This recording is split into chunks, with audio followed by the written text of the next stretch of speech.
I had loved Philip for 7 years, from school uniforms to wedding gowns. We were the enviable model couple. In education, in careers, in family background, in looks. I fell short of him in nearly everything, but he was devoted and faithful, gentle and considerate. He never spoke a harsh word to me. The only time he lost his composure was at a company banquet, when he got drunk and blurted out a boast. 3 great joys for a man: promotion, getting rich, and burying his wife. Fool, once you say a wish out loud, it stops working. I brushed the dirt off my skirt and spat toward his grave. Chapter 1. On the mountain road under a sky packed with black clouds. I lay on my side with my eyes closed. A bird of prey landed on my belly, all black. Its beak curved like a hook. It was a vulture, waiting for my last breath so it could feast. Suddenly a thunderclap split the sky. The bird beat its wings and screamed as it flew off. When the thunder cracked,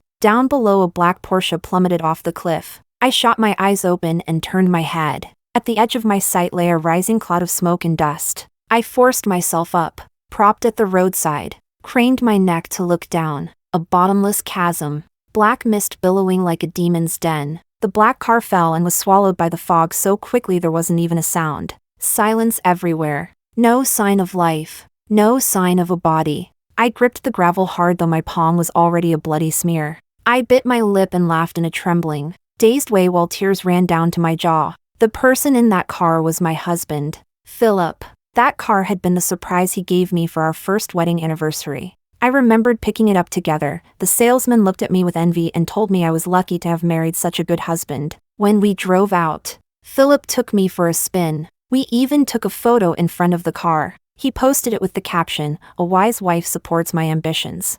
I repay my wise wife with 10,000 taels of gold." Now Philip was dead. Before he died he had fulfilled his ambitions, and true to his word, he left me 10,000 taels of gold. What more could I ask for? I sat at the roadside. Blood trickled from my hairline and blurred my vision. The vulture still circled above me, unwilling to concede that I had been spared. After the thunder, rain hammered down from the riven sky in all directions. Footsteps mixed and neared. Someone's raincoat was thrown over me, soaking me through. "We're the rescue team, can you walk?" Someone shouted over the storm. I nodded. My husband fell, with the car. The responder froze, then turned and shouted to his companion. "She says someone fell."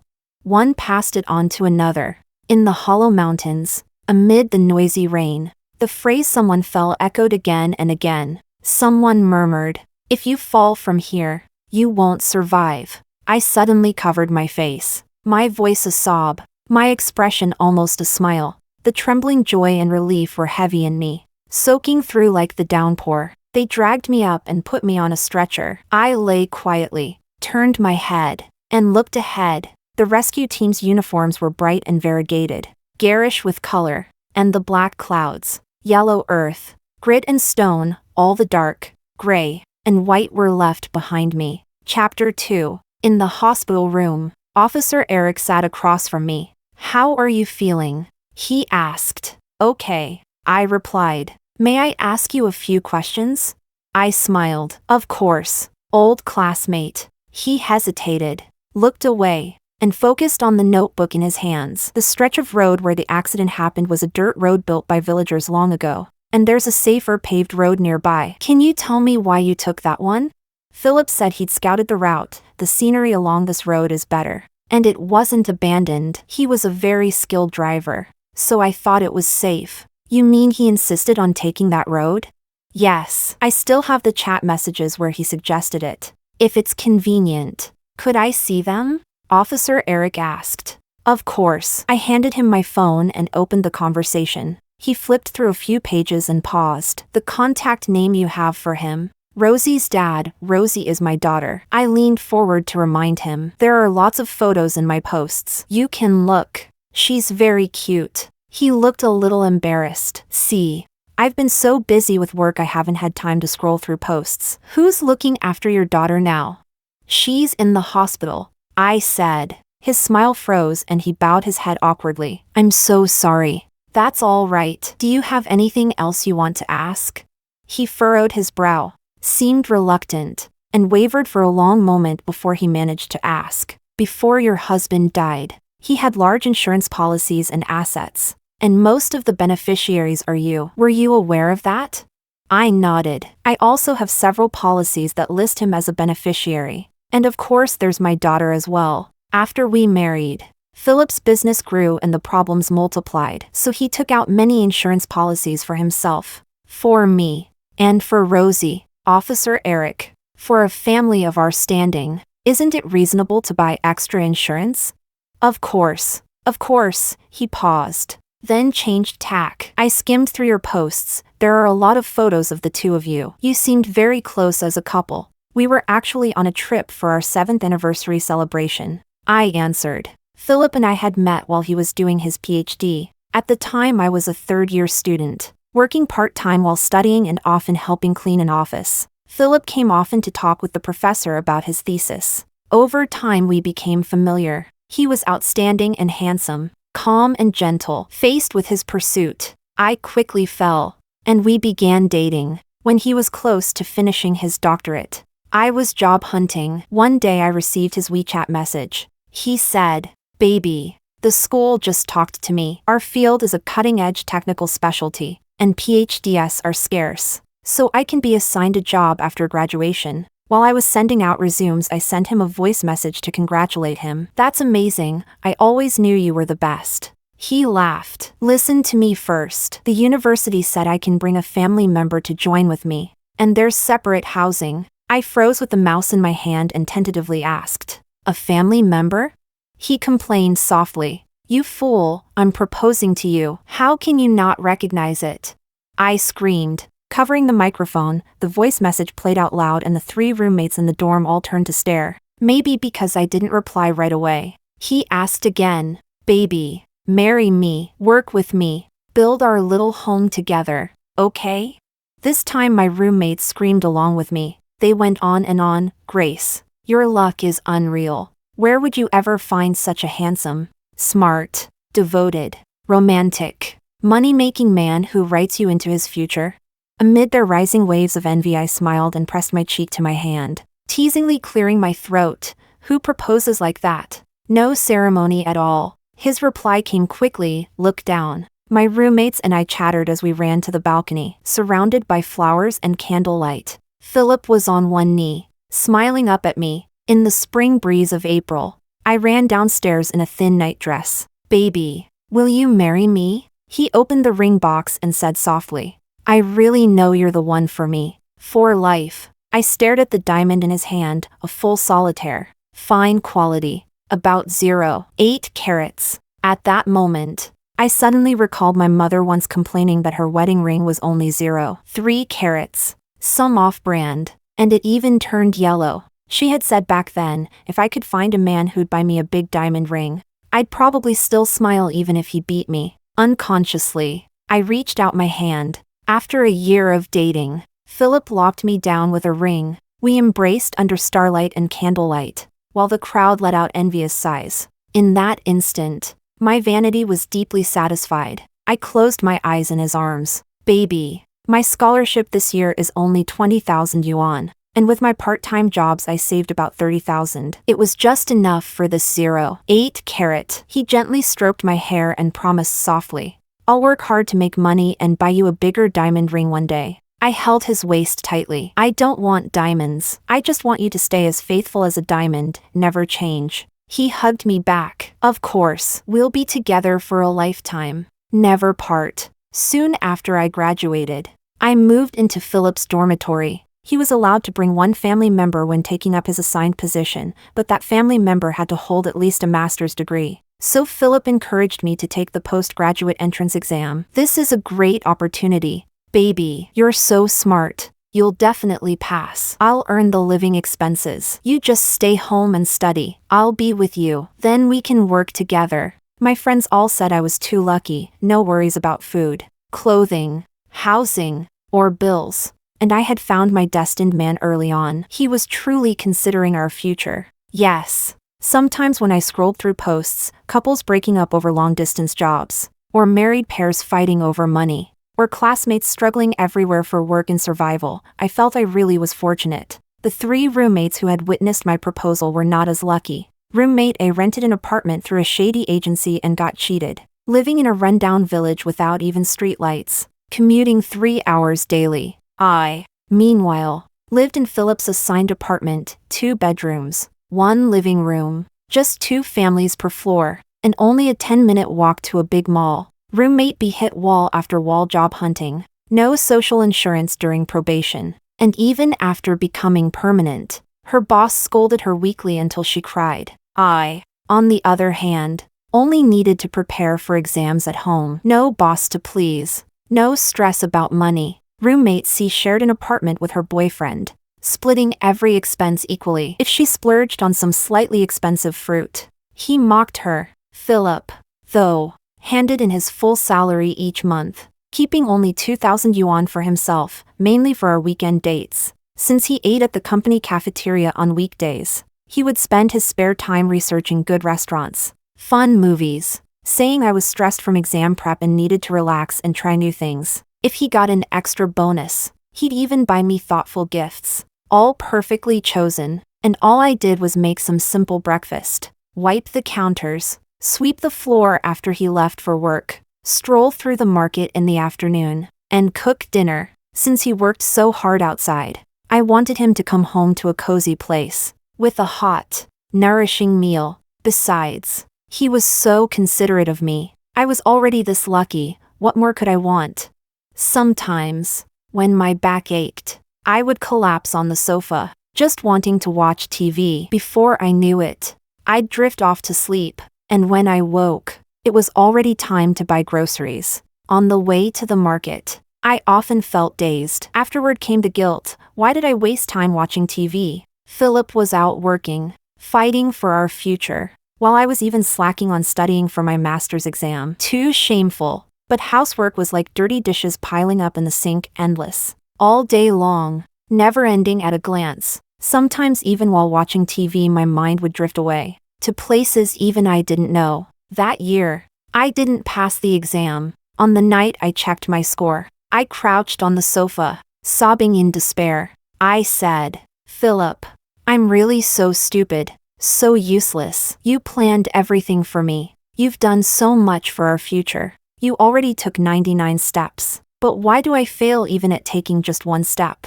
He held me in his arms, gently wiping my tears with tissues, soothing me with a soft voice. Nonsense. You're not stupid at all. At worst, you just try again. The next day, he mysteriously took me out. It turned out we were picking up a car, a black Porsche. I couldn't tell the model, only that it was registered in my name. Paid in full, 700,000 yuan. At the time, he covered my eyes. His voice excited. Baby, guess what I've prepared for you? I had planned to give it to you after you passed the entrance exam. But now, just take it as a little gift. When he moved his hands away, I saw the car and jumped up with joy. We took photos together and both posted them. I got more than 80 likes. He got over 120, along with countless envious comments. Even my mom, who rarely replied, wrote, my son-in-law is really something. Plus 3 big thumbs up emojis. But the post I made didn't get her like. Philip cupped my face and said,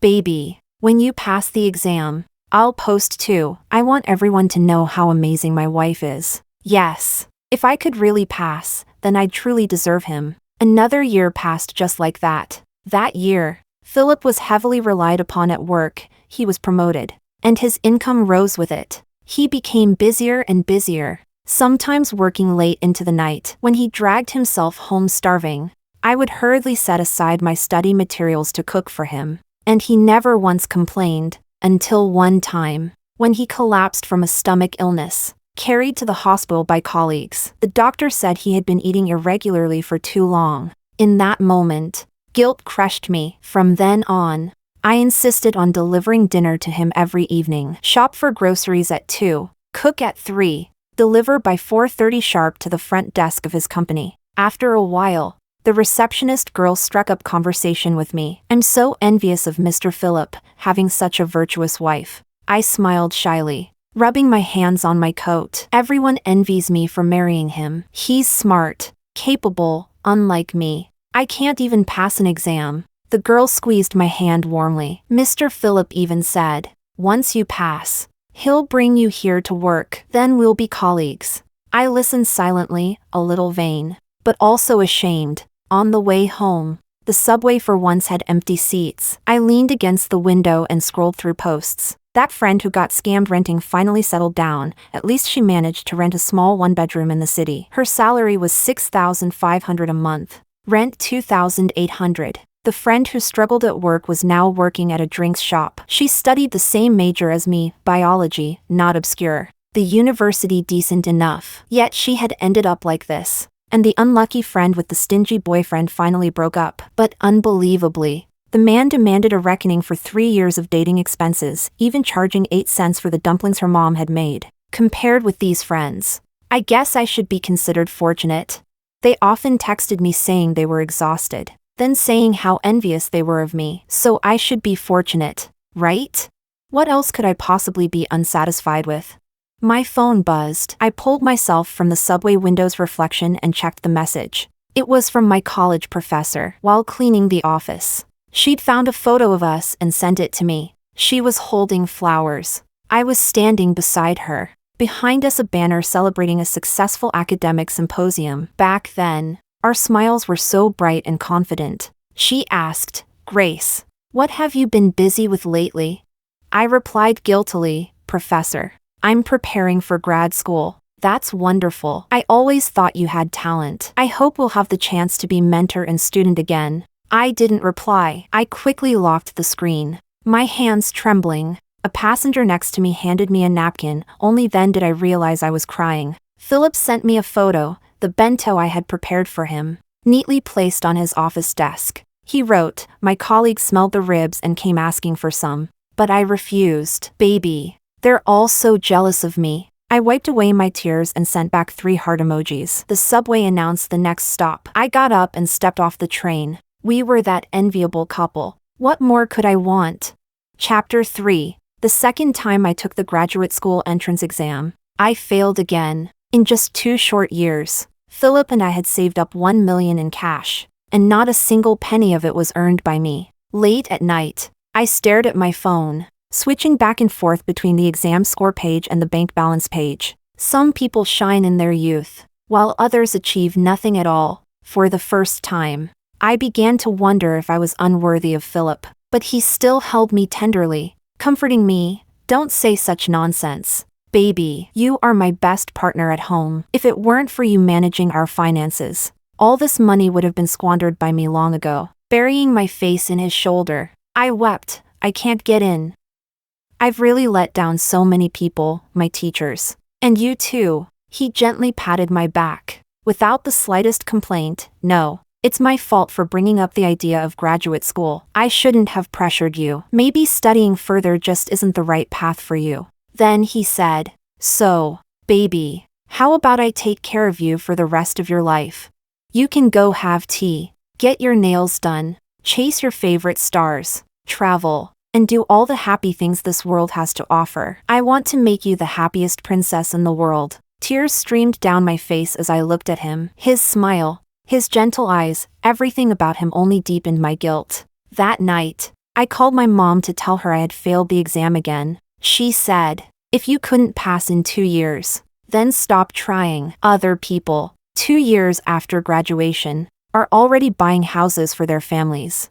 Well, I should already be thankful that you aren't spending your family's money. Your dad studied plenty, but what good did it do? Studied himself into foolishness, and couldn't bring home a single cent. In that moment, desperate to prove my worth, I quickly cut her off. "Philip said he'll provide for me." My mom sneered. "Oh really? Then ask yourself if you're even worthy of that." Hearing those words, I became rebellious and actually stepped into the role of a full-time housewife. I must admit, life became much easier once I stopped preparing for exams. Other than making breakfast and dinner, and cleaning every other day, I could lie on the couch guilt-free, watching TV, scrolling through videos, or shopping online. Philip's career flourished. By our 3rd year of marriage, he had already become a mid-level leader at his company. He was still as gentle as ever, preparing gifts and surprises for me, taking me on trips whenever he could, going out of his way to make me happy.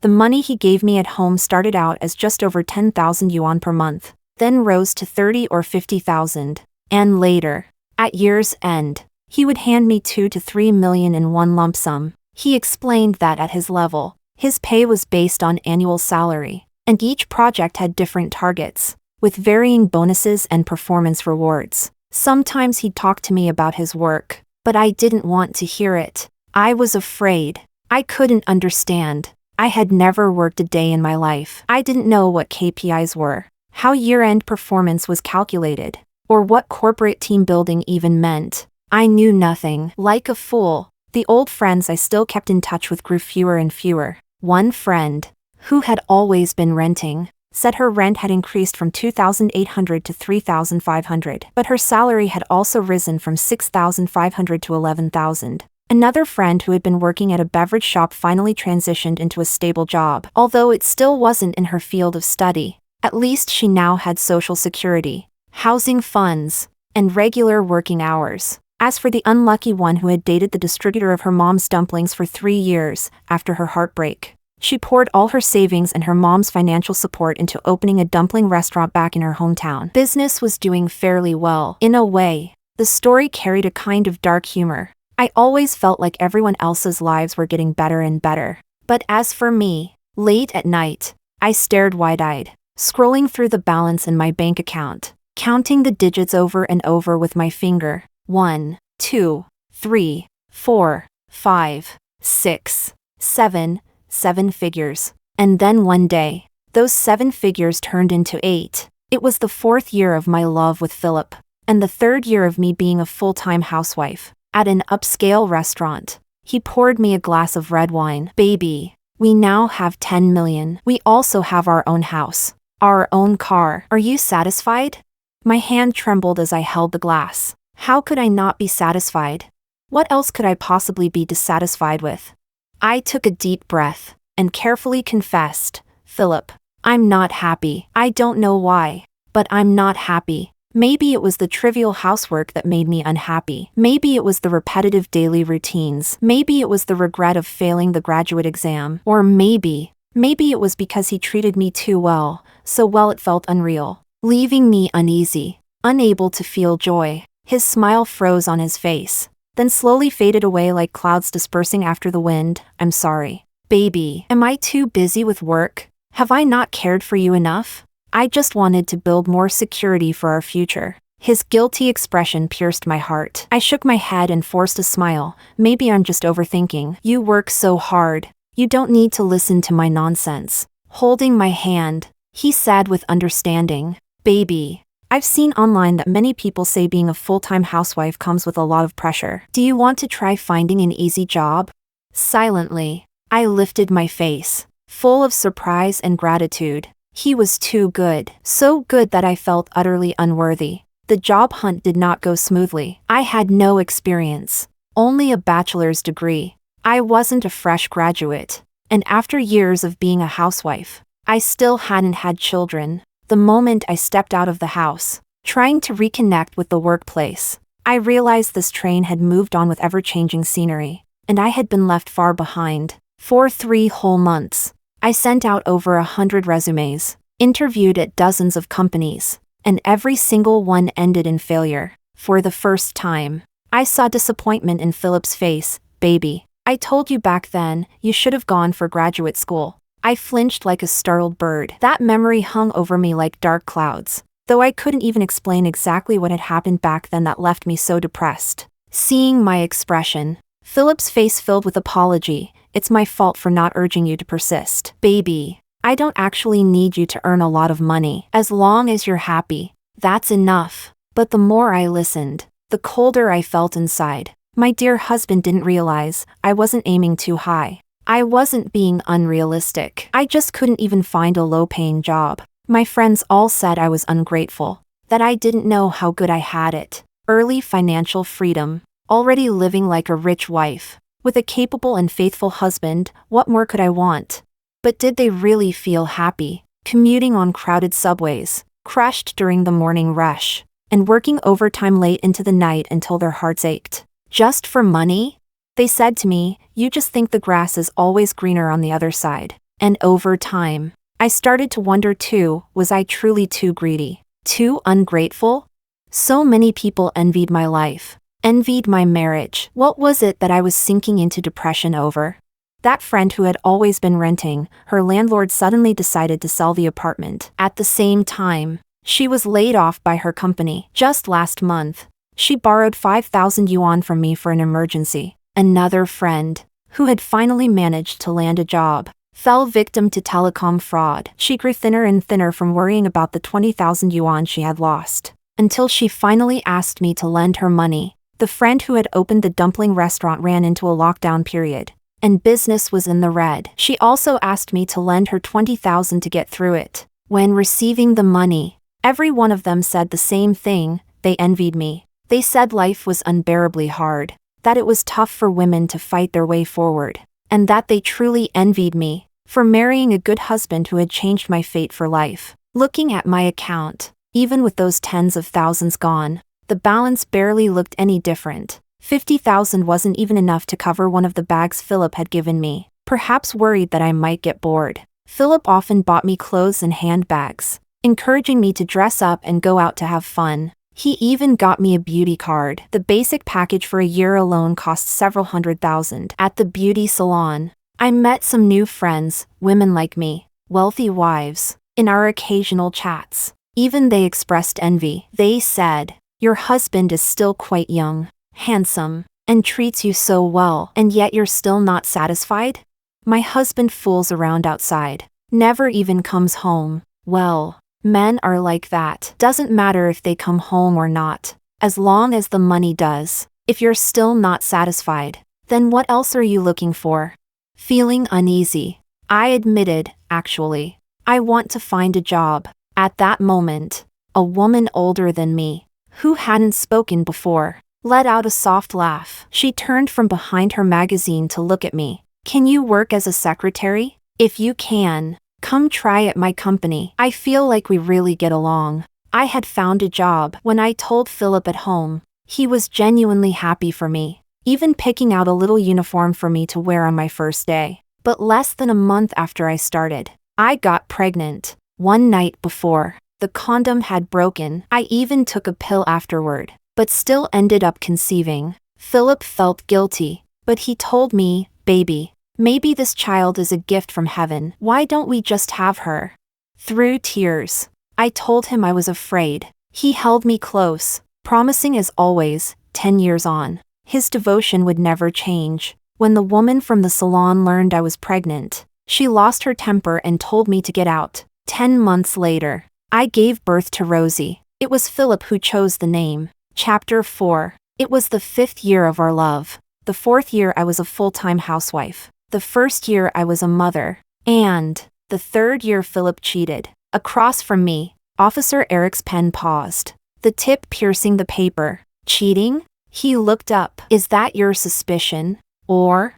Ridiculous, isn't it? He'd been cheating since the 2nd year of our marriage, and I never noticed." I smiled. "So did you?" he asked warily. "Are you accusing me of killing my husband?" I laughed. "You should know that when an accident happens, the first suspect we usually consider is the partner." He said, "I should know?" "I don't know." I paused, then continued, "I didn't kill him, Grace.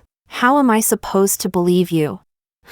For the sake of old classmates? I stuck out my tongue, a little playful. "Be serious." He was angry, snapping shut his notebook. "From the moment you walked in, you've been smiling." It didn't look like the behavior of a woman who had just lost her husband. I didn't care. "What's wrong? Isn't one of life's 3 great joys for you men promotion, getting rich, and a dead wife?" He was momentarily stunned, then rose with a helpless expression and walked to the door. "Get some rest. We'll talk again, Officer Eric." I shook my phone. "Actually, before the incident we argued in the car. I recorded it. Do you want to hear?" He stopped in his tracks, slowly turned, walked back, and sat down again. I handed him the phone and watched him press play. On the recording, Philip asked, "When did you find out?" "Around the 5th anniversary," I answered. He sneered coldly. "I can't tell. You put up with it for 2 years? For what?" To gather evidence? For a lawsuit? Because you couldn't bear to lose my money? Because you're Rosie's father. You may not be a good husband, but you're at least a competent father. I'm not a good husband? Grace. Don't be ridiculous. Can't you look at yourself? Look at your hair part, your age spots, the fat around your waist. I can still pretend to be a husband when I face you, still willing to perform that monogamy act. You should go check where in your family's ancestral tomb smoke is rising. You really think Rosie will have a good life because of you? You really think those other rich wives take you out of courtesy? You really think your mother walks around proudly every day because of you? Faced with his relentless sarcasm, I neither cried nor made a scene. I answered with silence. He changed tones again and put on a show of affection. Baby, stop it. What did I ever do wrong? No, you're great. It's me who's unworthy of you. I'll let you go. We should. Baby, you'd better not mention divorce. We're married. I really don't want to push you. Officer Eric gripped the phone. His features trembling. He said that? I answered calmly, you heard right. He wanted to kill me. Taking me down that road was his plan to kill me. The audio abruptly turned chaotic. There was a muffled thud. Philip's shouts receding. Then silence. Officer Eric stared at the screen for a long time. You jumped out of the car. Yes. Right after he said he would push me. I gambled everything. I was thrown, or I leapt, from the speeding car. Tumbled and rolled. My body landing halfway down the slope. Only my arms clung desperately to the grit on the cliff edge. I bit down and pulled myself upward with all my strength. One shoe flew off in the struggle. I looked down. That shoe was quickly swallowed by the abyss. Dark clouds gathered overhead. Vultures, from who knows where, circled low above me. If it rained, I really wouldn't be able to climb back up. The sound of the car stayed in my ears. Not yet gone. The vulture hovered above, never ending. I don't know how I managed to climb up. I only knew my head was bleeding, my nails torn back. But I was still breathing. A vulture landed on my belly. I lay there calm until the Porsche tumbled down the cliff. Only then did the rain finally start to fall. Officer Eric set the phone down with a click. He tried to kill you, but his brakes failed? I didn't answer. I asked back. Do you think this is karma? Getting no response from him, I smiled again and waved a hand. You can go now. I'm tired. 7 years is a long story. His violent death. My rebirth. Our 7 years. Our daughter. The other woman. Each of our reckonings needs to be told clearly and judged plainly. After Officer Eric left, I lay in the hospital bed until sleep came and I fell into a deep, heavy dream. I dreamed of Philip. Of the beginning of our meeting. The first time I saw him was on campus. Under the lecture hall, he was squatting by the greenery, broad back hunched, and a plaintive cat meow came from his arms. Only then did I see clearly that he was holding a kitten, covered in wounds. I ran over and squatted opposite him. I'd always loved kittens. He explained.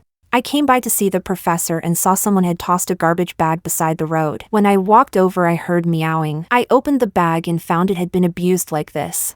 I trembled with anger and cried. How could anyone be so cruel? They should die for it. Philip, a little flustered, pulled out a pack of tissues. Don't cry. Let's take this little one to the vet first. That's how we saved the kitten. And we named it Foodwa. On the way back from the clinic to campus, I said, by the way, I'll transfer you half of the vet bill. He shook his head. I would have rescued it even if you hadn't come. Then Foodwa and I say thank you. If you really want to thank me, have lunch with me tomorrow. He paused, then added, I was going to say dinner, but I thought you might not be free. I felt shy but nodded. Okay, I'll treat you. I never thought an old senior like me would be eating a meal treated by a junior like you. He smiled warmly and joked with me. His smile put me at ease and lifted the clouds from my mood. The next day I planned to meet him, but the professor invited me to lunch, so I had to message Philip to apologize for standing him up. Unexpectedly, he replied, funny, my professor just invited me to lunch too. I was about to tell you. That's when I learned Philip was a doctoral student under my professor. At the table, the professor deliberately played matchmaker. Philip listened and smiled without making things awkward. After that, he really began to court me. When Foodwa recovered, We adopted her together. Philip doted on her, always buying snacks and toys. Foodwa was a mischievous little thing, and Philip never lost patience. Later, when I became pregnant, my mother came to stay for a while and once mentioned throwing Foodwa out. Philip stood up for me. Mom, Grace and I both owe Foodwa. She's our matchmaker. She's Grace's darling. We can't throw her away. A son-in-law's word carried 1,000 times more weight than mine. My mother sulked but didn't bring up getting rid of the cat again. Until the 5th month of my pregnancy, Foodwa died. That day Philip had accompanied me to a prenatal appointment. When he returned home he found Foodwa lying in a shipping box, horribly dead. My mother said she had seen Foodwa stealing fish from a can and had hit her on the head with a broom. Foodwa's fur stood on end. She ran wild through the house and finally let out a dreadful cry and died. I was traumatized and nearly miscarried. It was the first time Philip flew into a rage. He sent my mother back to her home. Afterward, during the months I rested to protect the pregnancy, Philip took extended leave from work to care for me. But I was emotionally fragile then. My hair fell out in handfuls. I swelled all over, gained nearly 30 gene, and stretch marks appeared on my belly. When sleepless nights came I would cry. When I closed my eyes I saw little Foodwa's tiny body, and when I opened them I saw my cracked belly and swollen feet. Philip stayed up with me to soothe me to sleep, giving me baths, cutting my fingernails, rubbing oil on my body, doing everything himself. Sometimes I was too sensitive and would fall apart over minor things. He grew physically and mentally exhausted by my ups and downs but never said a harsh word. I felt guilty, but the pregnancy hormones made me moody and I often took it out on him, using Foodwa's death as a spark to rage. Eventually he could no longer bear it. Afraid I would be constantly reminded of the grief, he threw away Foodwa's things. When I found out I exploded, shouting, saying many cruel things. At first he listened silently. Later he broke down and cried. He said, "Baby, I hurt for you, but I'm really so tired. I'm so tired I want to die." I stood there clutching my belly, my teeth chattering uncontrollably. His eyes were rimmed red. Tears clung to his cheeks. His face looked haggard, and he took on a resolute expression. That night I found a bottle of sleeping pills tucked under Philip's pillow. I was terrified. I cried all night. He cared for me in every way, and I had nearly driven him to death. But the next morning he still smiled gently and brought me breakfast. "I'm sorry, baby. I scared you yesterday, didn't I?" I looked at him, his sunken, bruised eyes, his dry, cracked lips, his cheeks and face thinning more and more. I threw myself into his arms. "Philip, I'm the one who's sorry. Marrying me must be the biggest mistake of your life. Baby, no matter what others think of you, no matter how you change, I will always love you." I dared not imagine how others saw me, or what I had become. He had sketched a plan for us to build a life together, and my clumsiness and laziness wrecked it. He encouraged me to rejoin society, to enter the workforce, and I ruined that too. Even the cat we adopted together died horribly not long ago because of the dysfunction in my original family. I couldn't help but ask myself, "Grace, what are you doing? What, deep in your heart, are you still dissatisfied with?" Foodwa's death left a gap in me, and Philip did everything he could to fill it. One day he came home with a beautiful chinchilla cat, eyes like sparkling emeralds. "Baby, it was wrong of me to throw Foodwa's things away. From now on let this one stay with you, okay?" I sat on the bed like a child who had done wrong, afraid to reach out. "I'm afraid I won't take care of it properly."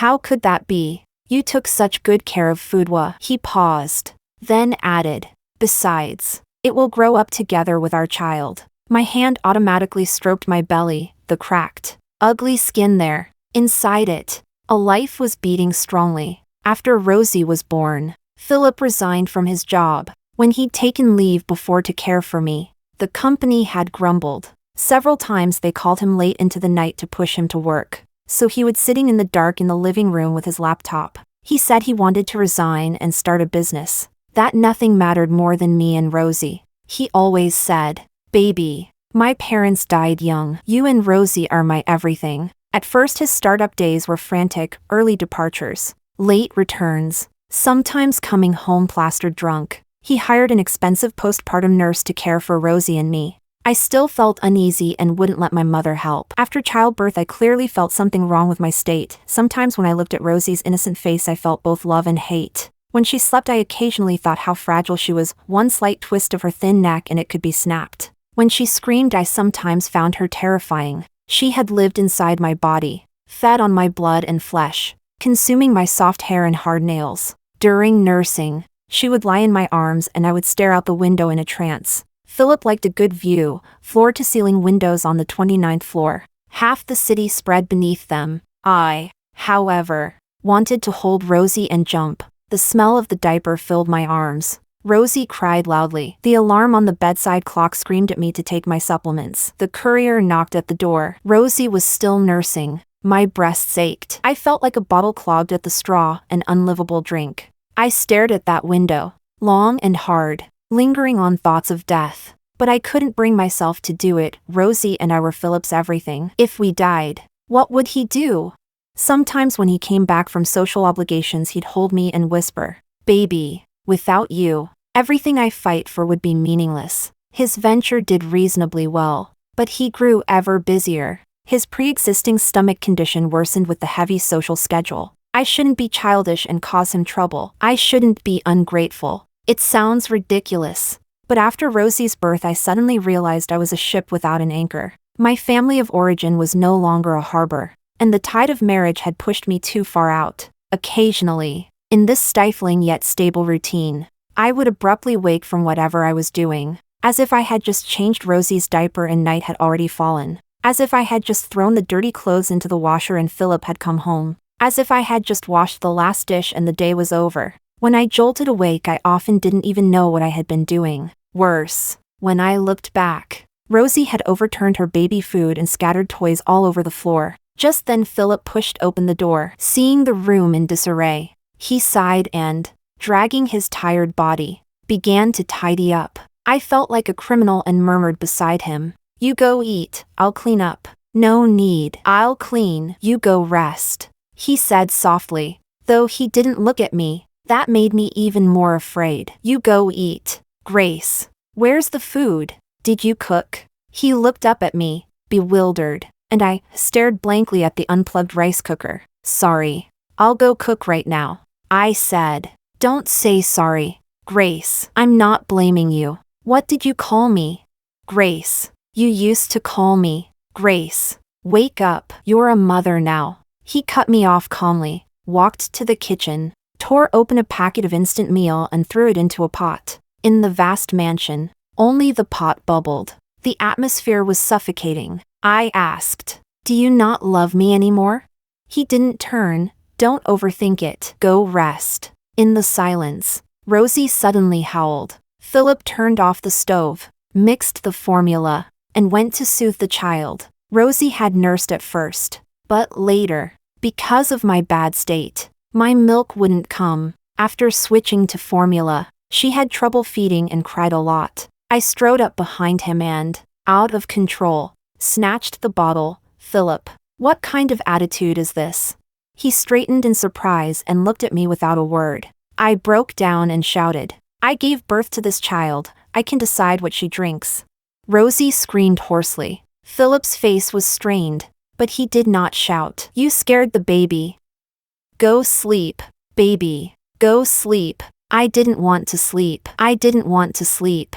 Or perhaps, I wanted to sleep forever, not wake up again. I crouched on the floor, clutching my head, teeth clenched and shaking, as my hand slid from my temple. In my fingers were clumps of dull, lifeless hair. I nervously reached and pressed at my hair part, thin and sparse. "Philip, look, am I sick?" I pleaded. "I must be sick. I'm ill." But he held Rosie and comforted her until her cries subsided, then finally looked up at me. He said, "Baby, are you really going to drive me to death?" I didn't know. I was in so much pain. Perhaps it had all been wrong from the start. I shouldn't have been a wife, much less a mother. Thinking it over, Philip had tried to mend our relationship. After the confinement period, he had a few times tried to be intimate with me, though there was no spark in his eyes. My belly hung loose, stretch marks stubborn and obvious. My breasts were swollen and reddened. veins bulging in an alarming way. I couldn't let him near me. I felt like my body gave off the sour metallic stink of lochia, and it made me nauseous even to myself. Sometimes when I coughed or sneezed I would leak urine. Back then I had to tiptoe out like a thief. How could he possibly feel desire for this body? Philip's hands stroked my sparse, dry hair as if in the old days. He soothed me. I'm sorry, baby. It's not that you're not attractive, I'm just so tired. I said nothing and turned my back to him. He was a clumsy liar, a poor actor. My body had lost its feminine allure, that's what his eyes told me. Sometimes I thought back to the beginning of our relationship. At that time, I didn't even love him that much. From the start, I never truly loved Philip. It was because he was too outstanding, too good to me, his pursuit too relentless, that I agreed to be with him. But now, without beauty, no longer young, having failed the graduate exams, never having worked, I had become nothing more than a parasitic vine clinging to him. When we first got together, my feelings were partly utilitarian. I weighed the pros and cons before deciding he was a man I could entrust my life to. Back then, I thought I would pass the graduate exam,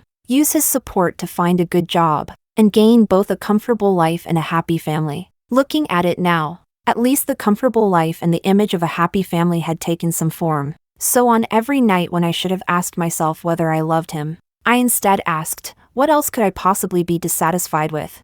Chapter 5. After that argument, I went to see a doctor. The result was exactly as I expected, postpartum depression. I wasn't ignorant. I was a college graduate. I knew what postpartum depression was. But a woman like me, living with my hand out, relying on my husband's breath for air, had no face to trouble a man working so hard for his career. When Rosie turned 1, Philip's company had finally stabilized. After her first birthday banquet, our relationship warmed up again. I apologized to him, saying it wasn't intentional tantrums, it was an illness. As always, he was gentle. I'm at fault too. Baby, I didn't care for you enough. Then he gave me a carefully prepared gift, a beautiful dress and an exquisite pair of leather shoes. He said, baby, there's a company banquet next week. Come with me, will you?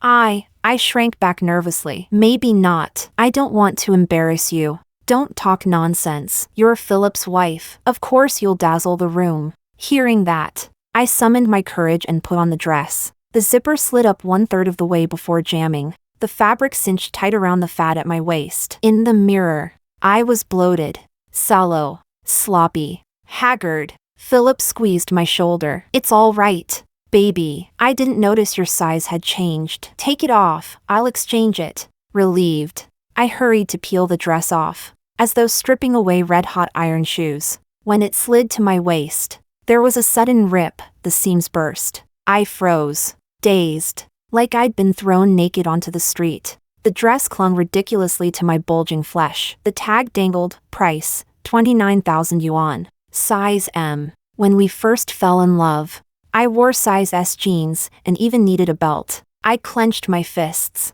gritted my teeth, and yanked the dress off. That 30,000 yuan scrap of cloth, along with my dignity, I flung to the floor and stomped underfoot. Years later, I would stomp the same way on a cigarette but over his grave, grinding it into the dirt. In the end, I didn't go to that banquet. I didn't dare to go. I wasn't worthy to go. The bloated, sallow, thinning-haired, haggard woman I had become, how could I stand beside handsome, successful Philip? I felt like a stranger in the mansion, out of place with his luxury cars, walking through his grand company halls like a temp cleaner. If I really stood next to him, I wasn't his distinguished companion, nor even his pretty flower on the lapel. I was the only disgrace in his polished life, the one shameful handle others could grab. On the day of the banquet, I stayed home with Rosie. Philip had just discarded an iPad, so I used it to play cartoons for her. It was the first time she had seen such a novelty. She clutched it and wouldn't let go. By then, a year had passed, and I could no longer recall the early mix of love and hate I'd felt for Rosie. The doctor said instinct would drive me to forget painful memories, to forget that twisted hate, while hormones magnified my selflessness. What people called mother's love. It sounded beautiful, like a flower carved into a woman's very flesh and bones. And indeed, Rosie was becoming more and more adorable to me. She was almost becoming my life's hope.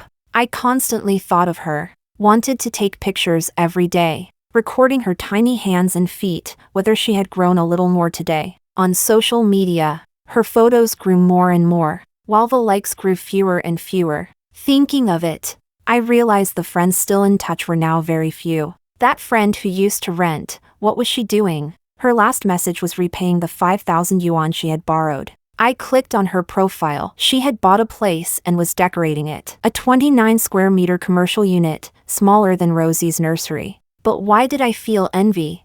On the wall of her new home hung a framed quote. Life is dear. Love is dearer. Both can be given up for freedom. That friend who was scammed, what was she doing now? She paid me back 1,500 every month. And there was just 1 month left before the debt was cleared. I clicked on her profile. Her status read, I'll earn my first 100 million. 100 million, Philip had already made that long ago. But why did I envy her?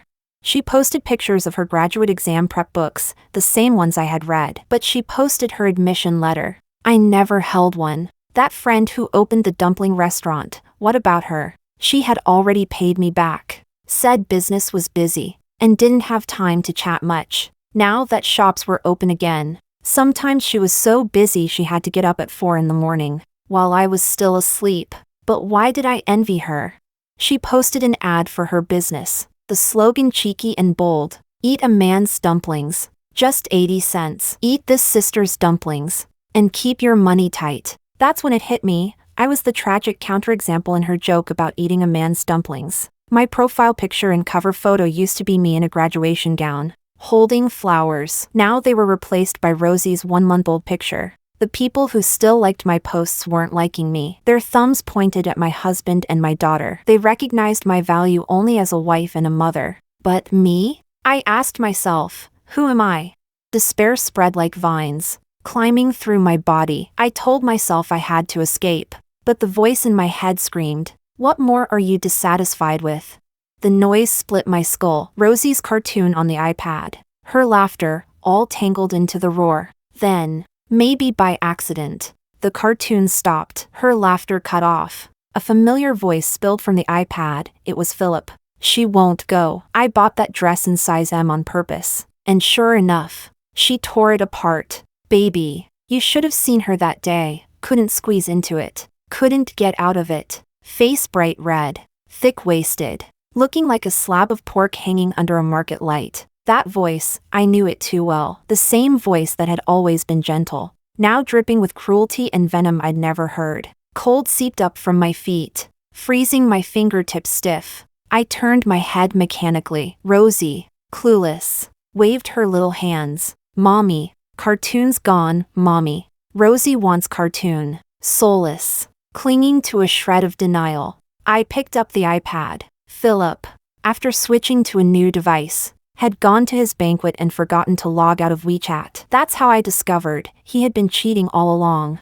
I had once said he was a clumsy liar, a poor actor. I couldn't have been more wrong. The chat history stretched back 3 years. He had exposed every part of me to her. My temper, my body, my thinning hair, my hysterical sobs. Those late nights he came home from work, he was with her. Flesh tangled with flesh. Those phone calls from the company, they were someone else. Those nights he sat with his laptop in the living room working, he was laughing with another woman. Mocking me for fun. All of my pain, he had seen it. And all that pain had been their aphrodisiac. He said, at first, I pursued her because the professor told me she was smart. Thought she had potential. She was an only child. I figured she could help me someday. Who knew she wouldn't pass graduate school the first year? I really thought we'd work side by side. But I don't have that kind of patience. After she failed the first year, I gave up on her. The woman asked, wait, didn't you let her try again for another year? Philip laughed. Don't women all love the good guy act? Besides, I just wanted to see what it feels like to completely tame a woman. It must be heaven. The woman purred back. Half flirtatious, pervert. Better than with me? He answered, isn't it the more perverted I get, the more you enjoy it? Philip said he had plenty of ways to make sure I didn't pass the exam. She was saving time for studying and would sometimes order takeout. I'd tell her, Your cooking suits my stomach best. I can't eat anything else. She once said she'd hire a nanny. When she came over, I put on a face and made it clear I didn't want some intrusive stranger in our home. I work outside and earn money. I want to eat the meals she cooks, sleep in the bed she makes. How could she refuse? Besides, she's a bit of a clean freak. A little mess in the house makes her lose it. On weekends I took her out. It didn't cost much, and I'd say it was to relax. But you know, once you're out of your study rhythm, exams become impossible. I told her maybe she simply wasn't cut out for more school. Say that enough times and she starts to believe it. What an idiot. Her money-grabbing mother was an extra assist. I told people she was my competent homemaker in charge of finances, so the money on her card was still basically mine, but people can be brainwashed. I'd tell her to travel, chase idols. Meanwhile, my hand never loosened. Be a princess? She wishful thinks. Only then did I remember, when I first became a full-time housewife, I did enjoy some ease, spa visits, tea dates. But Philip would call now and then, asking me to fetch a document. And when he learned I wasn't home, his tone didn't sound angry so much as off. Each time I got that call and glanced at the expense statements, I felt ashamed, spending his money while holding him back from his work. Slowly, I stopped going out much. I never imagined even that was by his design. He boasted to the other woman, "Remember that time we messed around late and I said I'd gone to the hospital with a stomach problem?" She felt guilty and sobbed in the middle of the night. I could hear it, I just couldn't be bothered to soothe her. The more insecure she got, the happier I was. Step by step I turned an ambitious woman into a parasite. It's really thrilling. He said that after she failed the grad exam a second time, his suggestion to support her wasn't sincere either. To completely domesticate someone, you must strip them of the ability to climb and the desire to climb. When you let someone soak in warm water, they're essentially a frog being slowly boiled alive. "Baby," he said, "she's living off my money. That alone is enough to torment her for life. What use is money sitting in her account? If she ever dared to sue me, she'd only be worthy of whatever I let drip through my fingers." It's hard to go from luxury to frugality once she's used to being wealthy. Watching her scramble with nowhere to go, I can't wait. What can she even do? Find a job? With that resume, you wouldn't even use it to wipe your ass. The more worthless she is, the more I'll tell her about my work. I'll avoid simple words. I'll use terms she can't understand so she'll feel abandoned by the times and obsolete in society. When I see fear and confusion on her face, I know I've won half the battle. She's been tamed into a numb pig. What job can a numb pig get? Actually, someone did offer her a seat at the table as a secretary. Hilarious. Me, Philip, worth hundreds of millions, and she's going to be a secretary? I get female solidarity, sure, but once the condom breaks, nothing can be done. Pills? I'd already swapped them for sedatives. The real stuff was hidden under the pillow. The woman interjected unexpectedly, "Good thing you swapped the pills, otherwise, how would we have so many chances to sneak around?"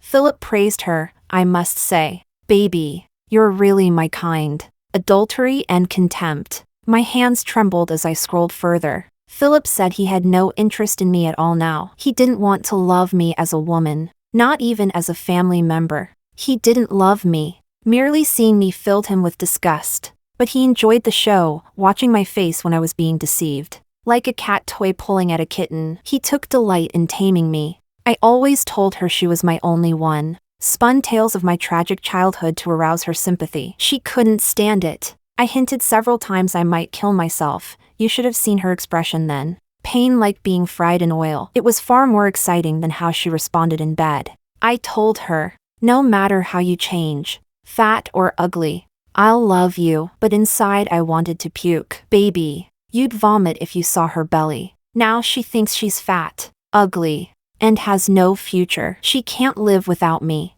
She can only survive on my love." I even feared she'd jump off a building. Her death would mean my domestication failed. So I had to kidnap her with the identity of a mother. She's too in love with the child. If we divorced, she'd have no job. Custody would go to me. I wouldn't even let her see the child. She wouldn't dare. And I won't divorce her either. Baby, she's too cheap, too easy, too high value for cost. To trap her, I don't even need to spend much. A little motherhood, a little responsibility, a little morality, that's enough. The woman sneered, "You're twisted. I bet you abused animals as a kid." He sneered back, "Right you are." Philip replied to her with several photos. In the pictures he was holding a bloodied foodwa, his face like a war criminal's. Back then there hadn't been any student who abused cats, it was he who had discarded the cat and lied with a straight face when I caught him. Afterwards, he even pretended to adopt Foodwa with me and play the doting cat owner. Foodwa's biting and scratching wasn't just mischief.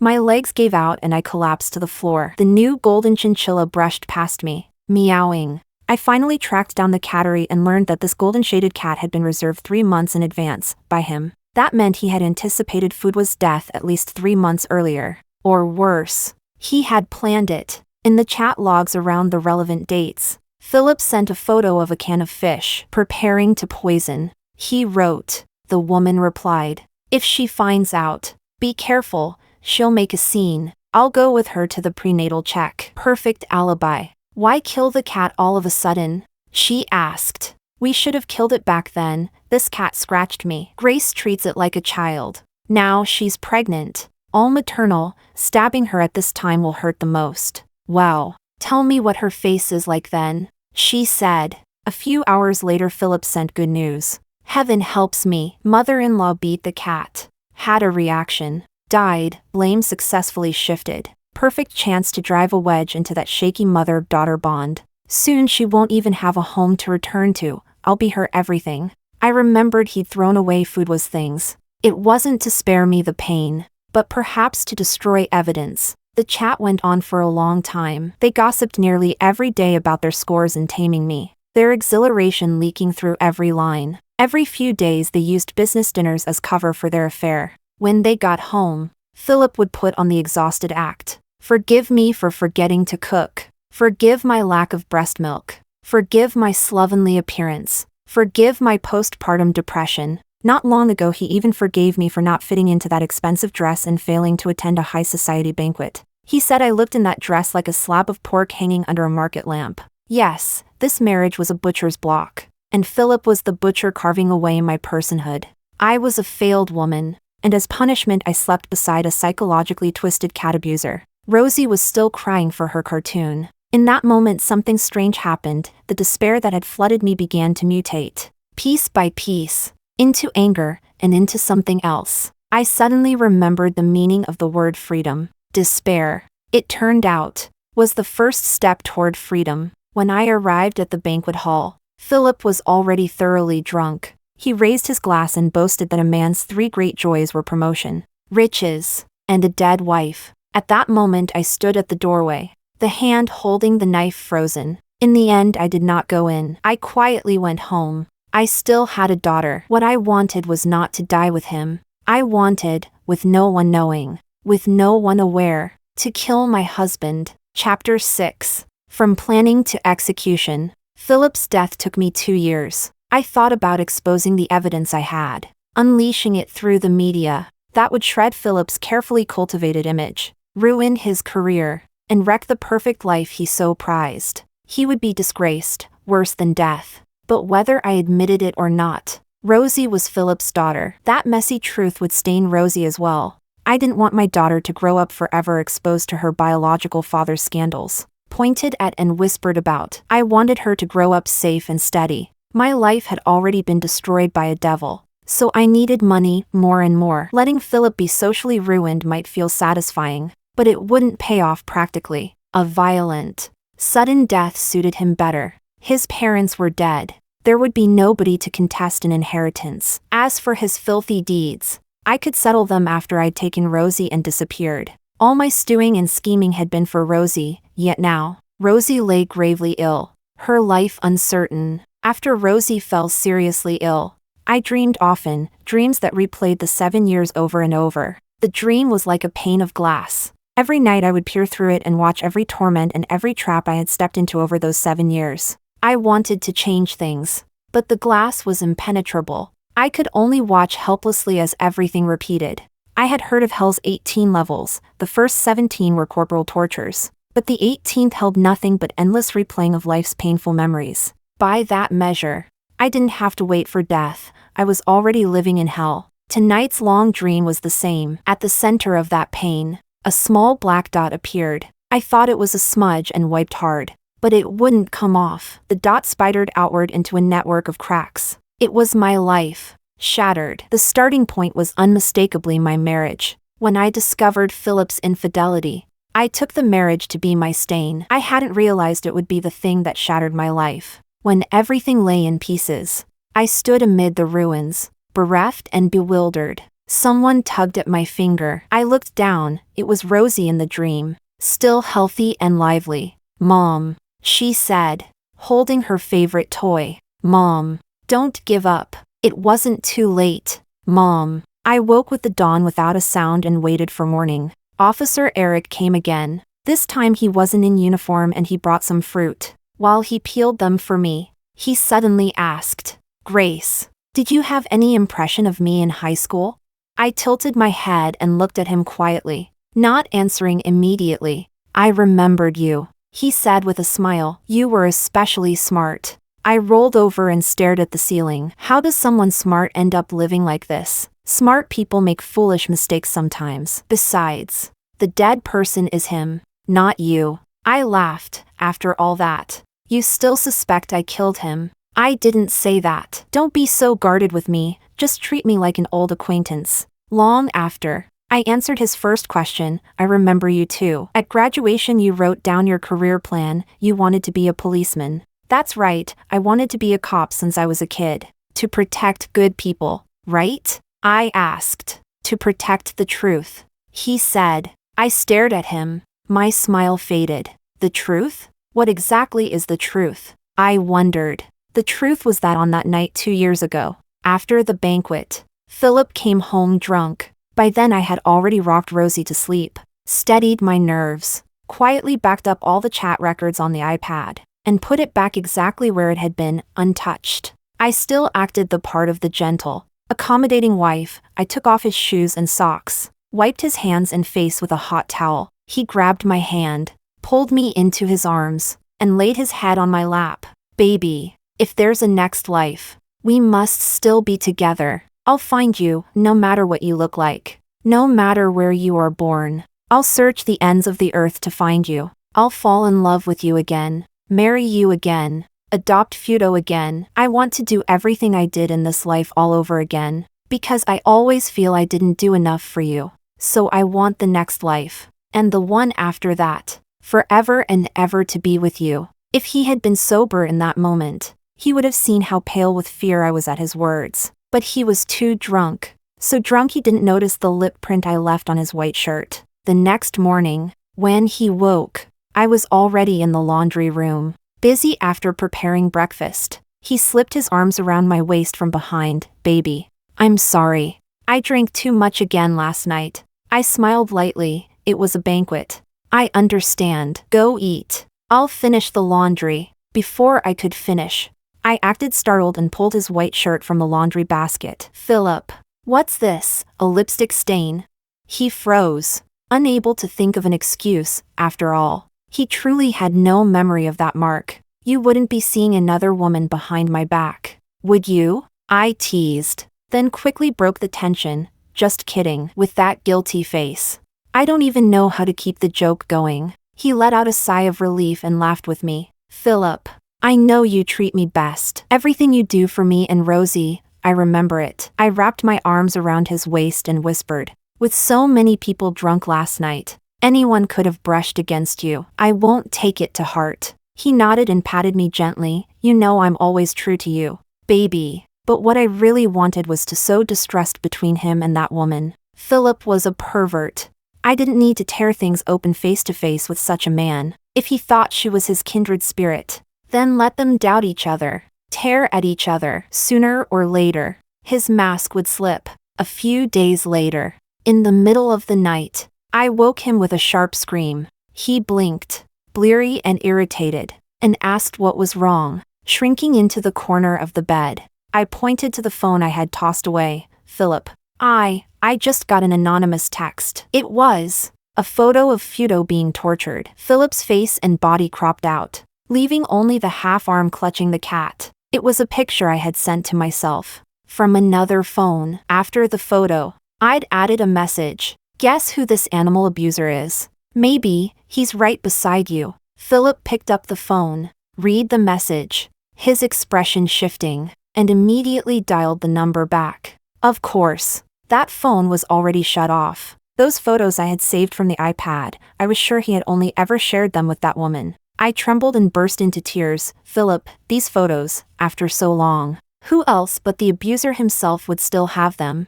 He pressed his lips tight, silent. And if he really is the culprit, I continued. How did he get my number? And why would he send them to me? He said this animal abuser is right beside me. What does that mean? Philip, I'm so scared. At last he stirred, forcing some calm. Come on. Maybe it's just a prank. Cats all look alike. Maybe this wasn't even Fudo. No. I remember clearly, Fudo's right ear had 2 little notches. I know it's him. Philip. We could post these online. Netizens would find out who the abuser is. We could ruin him. Make him infamous. His face stiffened as he snatched the phone from me. It's late. Go to bed. Leave this to me. Stop looking at such horrifying things. As he was about to delete it, I seized the moment and murmured, Philip, look at the hand in the photo. His hand holding the phone jerked. He stared at me. What about it? The hand was scratched by the cat. I wonder if it left a scar. This time his face froze entirely. His mask cracked. He barked, don't let your imagination run wild.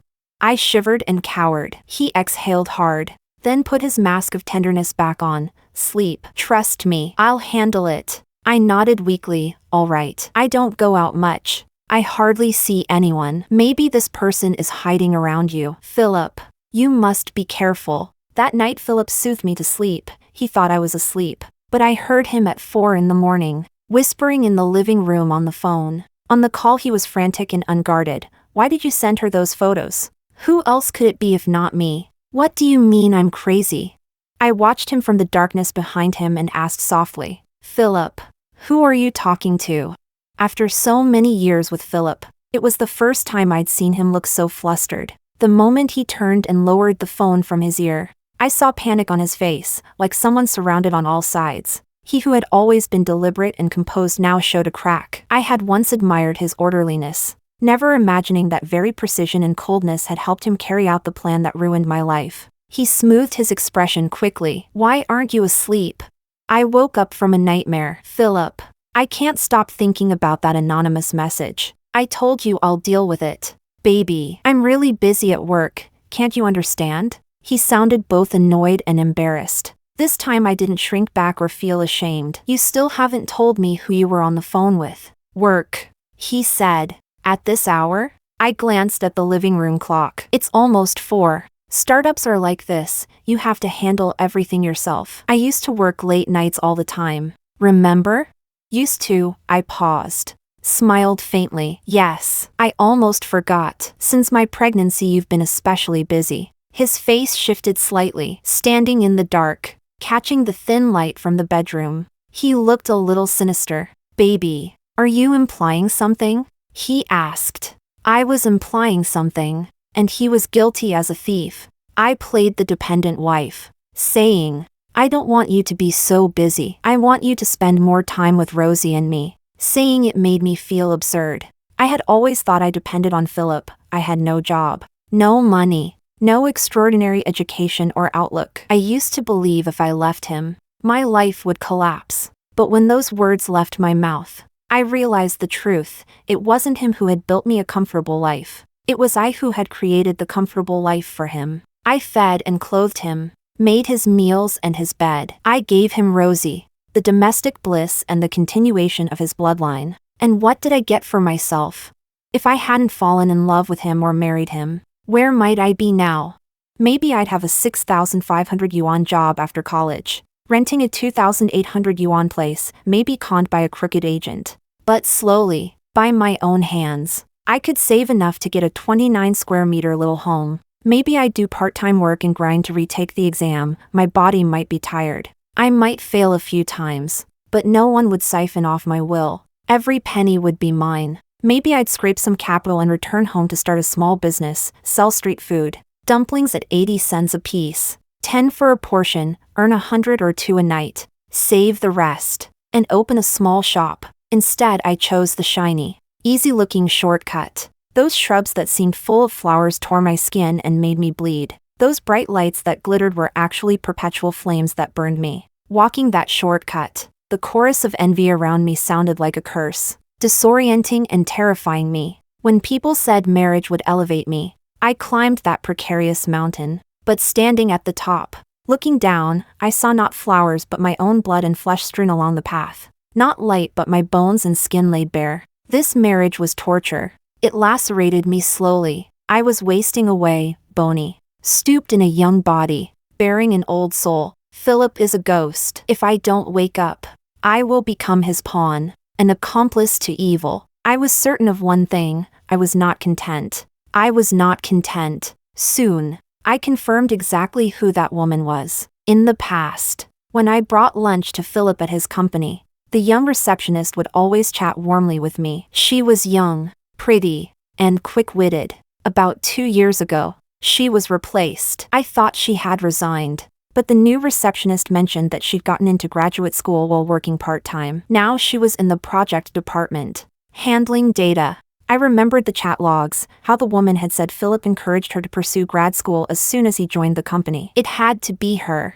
Her account was a burner, with no selfies. But there were still clues, like the hot pot photo she posted. The crushed peanuts look so good. What a pity I'm allergic. Or how the lunches I made for Philip often ended up on her plate. So the next day, I made peanut brittle. I packed extra and went to share with Philip's colleagues. Just as I suspected. When I brought some into the project office and eagerly offered her a piece, she clasped my hand regretfully. Sis, I'm allergic to peanuts. Such a pity, it looks delicious. I squeezed her hand back. If I'd known, I would have brought you something else. I heard you all drank a lot at last night's banquet, so I thought something light would help. She tilted her head curiously. Oh, sis, why didn't you come to the banquet yesterday? Oh, I couldn't leave the baby, I said deliberately. Philip even bought me a dress, but I was too fat to fit into it. I don't know what he was thinking. She froze for half a second, then forced a bright smile. He must have just bought the wrong size. Surely not on purpose. At that moment, Philip appeared at the office door, knocking with a dark look on his face. He escorted me out of the company without a word. At the entrance, he finally asked, "What were you two talking about? What dress?" "Oh, I mentioned the one you bought me, you know, the one I couldn't wear." She just joked, asking if you bought it on purpose. His face changed instantly. She said that? I put on a bewildered look. What's wrong? She's young, just joking around. If we take it seriously, it's no fun. That's not something to joke about. She doesn't know anything. Philip exhaled sharply, as if swallowing anger. Maybe she's just comfortable with you after all this time. She used to be your company's receptionist, right? She told me she got into grad school thanks to your encouragement. Hey, you encouraged me too, but I still failed. Really disappointing. He stopped mid-step and turned to look at me. She told you that? Of course. She said you always tell employees to strive for more, and you pushed her to go for the exam. No wonder she followed you when you started your own company. It's gratitude. Philip mumbled something vague. What's wrong, Philip? You seem distracted. I asked. Nothing, just tired. Yeah, she said so too, how she often stays late working with you. Plus all the social dinners. She said it's exhausting. You'd better pay her fairly. Philip frowned. She said she stays late with me? I nodded. That's what she said. She's talking nonsense. Baby, don't overthink. His tone turned sharp. Oh, come on. Do you think I'm that petty? I wouldn't have thought anything of it if you hadn't reacted like that. What's the big deal about overtime? I clung to his arm. Besides, I get along with her. What's her name, anyway? Selena. Got it. Go back to work. Then, I'll head home. Baby, he hesitated, like he wanted to say more. Forget it. Nothing. He looked at me quietly. The exhaustion on his face was different from the performances he usually put on. Under my little campaign of sowing discord, he finally began to tire of pretending. He flitted between two women, reveling in it like a kitten playing with a ball of yarn. But in the end it was that very ball of yarn in his hands that wrapped him up tight and left him unable to move. I watched Philip walk back into the company and head straight for the project department. Soon he called Selena out. The two of them went into a meeting room and I didn't know what they whispered about. I couldn't underestimate my enemy. Maybe it wouldn't take long before Philip realized Selena wasn't the one who'd sent the abused cat photos. He might even suspect me directly. So that night I decided to strike while the iron was hot. After giving birth, my sleep had grown poor.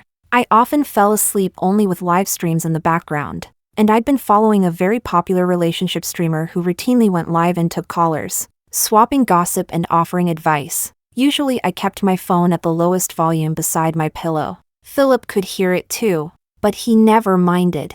That night I couldn't sleep for a long time. Around midnight I said I'd heard Rosie wake and would check on her, and left the phone where it was. I had already hired an actor online and arranged for a co-hosted stream with that blogger to dramatize the experience of being the other woman. When I hired the caller, I told them it was just a performance, the whole thing fictional, and the blogger agreed to use a voice changer. Only then did the person feel secure. On the stream, this Selena brazenly confessed she'd long been the mistress. She said the other man held a doctorate and had once been her colleague. Back then she was merely a receptionist and he encouraged her to pursue graduate study. This PhD man married young but didn't love his wife. He wanted to tame her and take pleasure in humiliating her. When he started his company, she followed to the new firm. The wife often brought meals to him, while he clandestinely slept with the other woman right under the wife's nose. By the time she finished the story, the chat room was already in an uproar, insults and outrage flooding the feed. The streamer,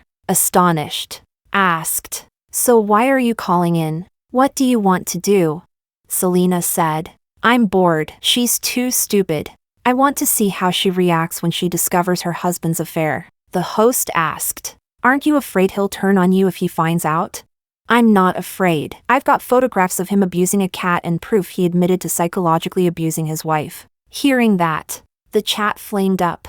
Viewers approached 20,000. I was rocking Rosie to sleep when Philip barged in, clutching my phone, looking frantic. I startled and looked at him. "What's wrong?" "Go ahead and sleep. Rosie just fell asleep. I'll stay with her a little longer." He stood there silently, staring at me. I looked back. "What's the matter? Is that my phone you're holding?"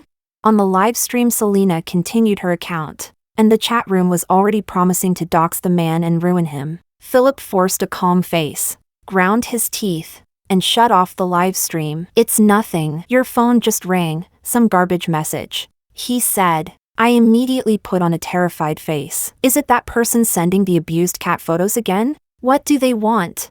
That question finally made Philip explode. He bellowed, "Can you stop being so paranoid?" Rosie convulsed and burst into a scream. I hurriedly picked her up and tried to soothe her. "What are you doing? You scared the baby. Go to sleep now. Tonight Rosie and I will sleep here." "Give me my phone." He refused, perhaps afraid I'd go watch that live stream again. "Go to bed earlier. Stop looking at your phone. The radiation isn't good for the baby either," he said. "Philip."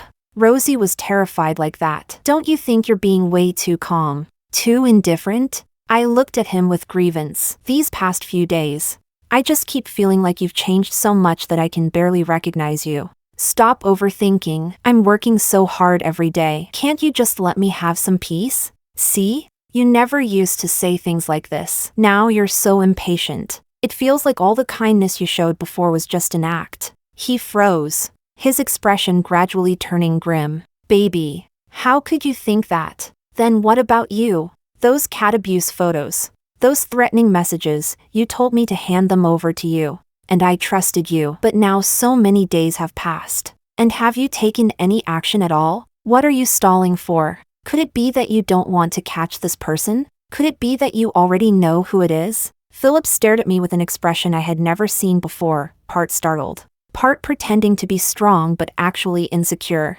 He defended himself. "I'm just busy with work. How many times do you want me to say it? I told you. We can use the internet and the media to expose this person, ruin his reputation completely." The moment I finished speaking, Philip smashed my phone, stormed out, and shouted that I was insane. After that, his conflict with Selena deepened, and they had a huge fight. That so-called bond as the same kind had already crumbled into dust. Selena denied sending the photos, denied being the one in the live stream chat. But even if she really hadn't done it, all the signs still pointed to her. Meanwhile, that live stream stirred up a huge uproar online. Everyone was talking, speculating who the male lead in the story was. Although no one had mentioned Philip's name yet, he had already become like a frightened bird, living in constant panic. Very soon, he found an excuse to fire Selena. And he wasn't wrong, Selena really was the same kind. On the night she was fired,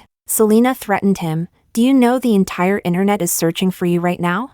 As long as I leak our chat records and those photos of you abusing cats, you're finished. From beginning to end, you're the one who has been mentally tormenting your wife. You're the one abusing cats. You're the one cheating. I only have moral flaws. But you, Philip, you committed crimes." Hearing her threats, Philip became even more convinced that she was behind all of this. And in this entire process, I was nothing but an ignorant mother, preoccupied with caring for my sick daughter. Facing Philip's growing irritability and distraction, this time, it was finally my turn to play the role of the forgiving one. I said, "It's okay, Philip. I don't know what troubles you've been facing recently, but no matter what you become, no matter how others see you, I'll always stay by your side. If work is just too exhausting, then take a break. Maybe you're simply not suited for entrepreneurship.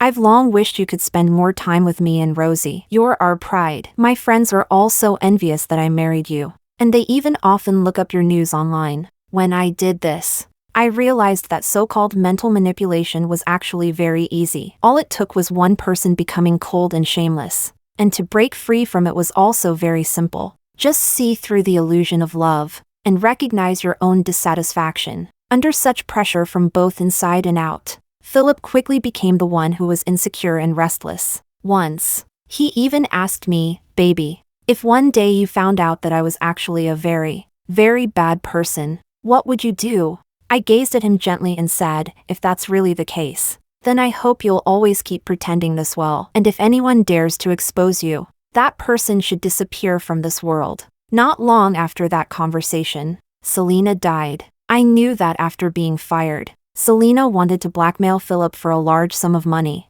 so she arranged to meet him. Philip went to the meeting, and he knew very well that Selena was allergic to peanuts. That was how Selena died. Her cause of death was peanut oil left uncleaned on the restaurant's dish. Only I knew that it was actually Philip's doing. On the way to the hospital, he even took her phone and destroyed years of chat records and all kinds of evidence of his crimes. He was a shameless scumbag, cold-blooded to the core. And yet, I couldn't help but wonder, had Selena ever imagined she would face such a day?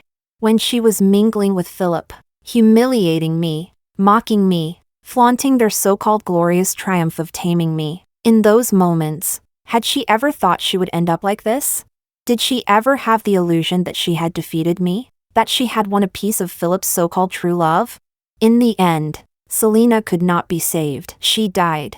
The police took Philip in and interrogated him for 2 days. They couldn't find any loopholes, and then they released him. I went to pick him up. For the first time, I slapped him across the face. "Philip, I don't want to ask why you were with her, but you need to remember, you are Rosie's father. Rosie was terrified by you last time, and she is still sick now." He said nothing. After a long while, he suddenly broke down in tears. "Baby, it was really just one mistake. I beg you to forgive me." To cover up more secrets, he had no choice but to retreat in order to advance, by admitting to cheating. "So tell me the truth. Did her death have anything to do with you?" I asked. Philip shook his head. "Did she have any evidence against you?" He shook his head even harder. From beginning to end, this man had never intended to treat me with sincerity. Back then, it was abusing cats. Now, it was murder. After Selena's death, he thought all the evidence had been destroyed. Little did he know,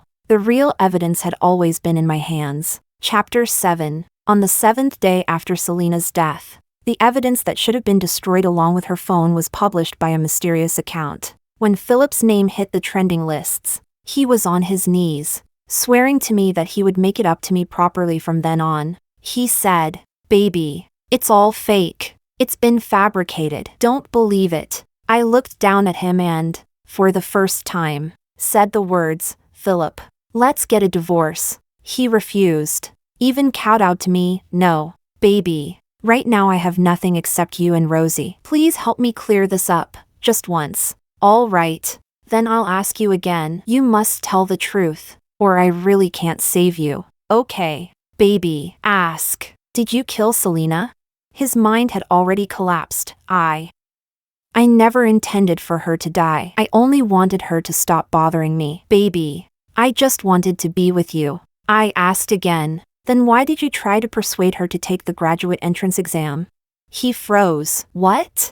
I'm asking why you encouraged her to study for the graduate exam. Why did you like her ambition, yet want to tame me and turn me into a thoughtless pig? Philip, do you know how much I loved you? How could you do this to me?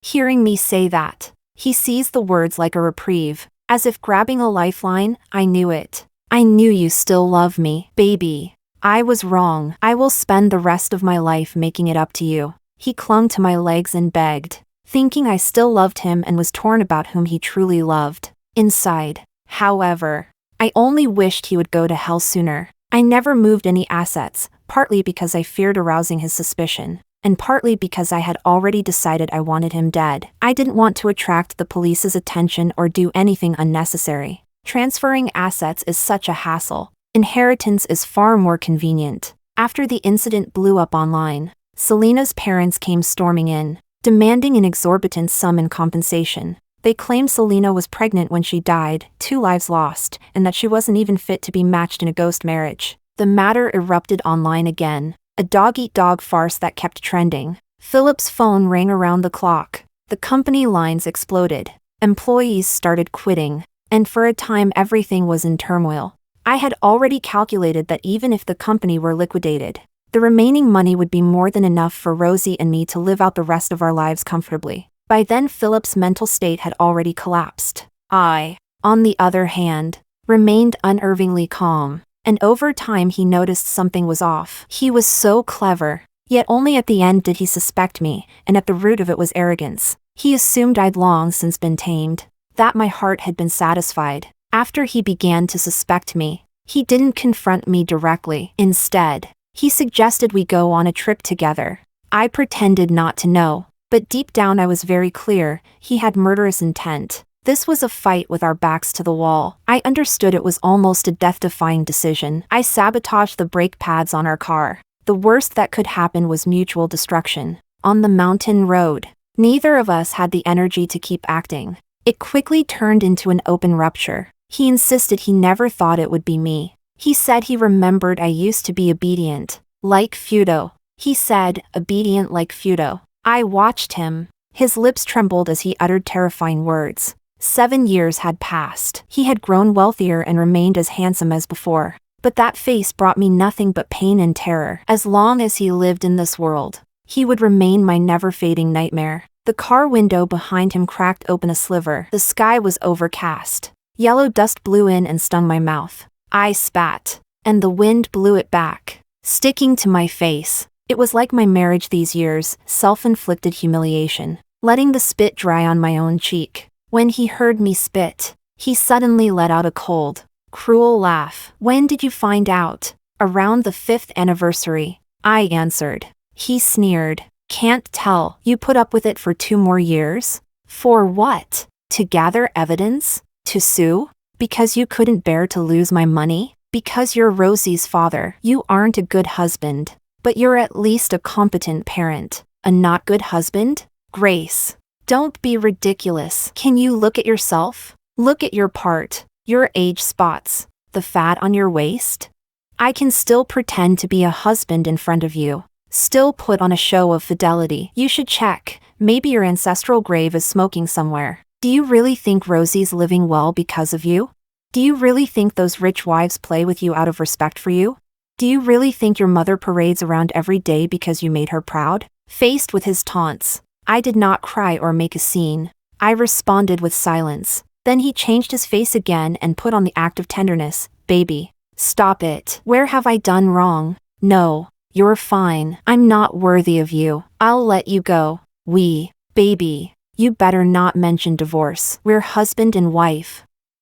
I really don't want to push you off. At that hairline moment, I jumped out of the car and tumbled down the cliff. clawing at the slope with all my strength. The black Porsche careened wildly, plunged into the abyss, and fell silent forever. Chapter 8. Since being hospitalized, my body had mostly healed, and Rosie was discharged today. Ever since she was frightened by Philip last time, she'd been running fevers often and needed a long recovery. Now she seemed much more like herself. During her seizures she often had nightmares, saying she dreamed that Daddy turned into a monster and bit Mommy away. Piece by piece, I said. Then we'll send Daddy off to Monster Planet, and from now on it'll be just Rosie and Mommy living together, okay?